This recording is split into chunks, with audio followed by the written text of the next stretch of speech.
For the second time in just 2 weeks, South Africa saw massive lines of people waiting for food aid to be distributed outside of the capital, Pretoria.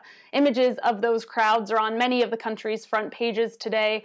Most of them are immigrants from neighboring countries who are living in informal camps outside of the capital. The citizen writes that people started gathering the night before and social distancing was not practiced.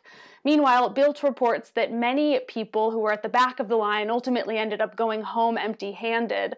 According to the UN, a recent survey across African countries that are under lockdown found that 85% of people said it's forced them to either skip meals or eat less. Here in France, the government has been up in arms after the French drug company Sanofi seemed to suggest that if they find a vaccine for COVID-19, the United States would get preferential treatment. The economic editorialist for Monde writes that the government's anger is understandable but hypocritical because they say France, too, has been showing nationalism in this crisis. He writes, "You enjoyed the international fight over face masks? Well, you're going to love the one over vaccines." There is at least one positive story of international bonding in the press today. This is the story of a lockdown-induced love affair between the actor Matt Damon and the country of Ireland.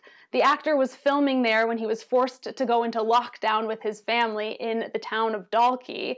Damon has called it a fairy tale experience and has reportedly gone native, shopping at his local Super Value supermarket and calling in to the local radio station.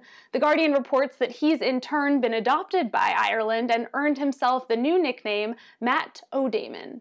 And finally, for women who haven't bothered to put on a bra while working from home, you're not alone. A survey done here in France found that 8% of women have stopped wearing bras during the lockdown.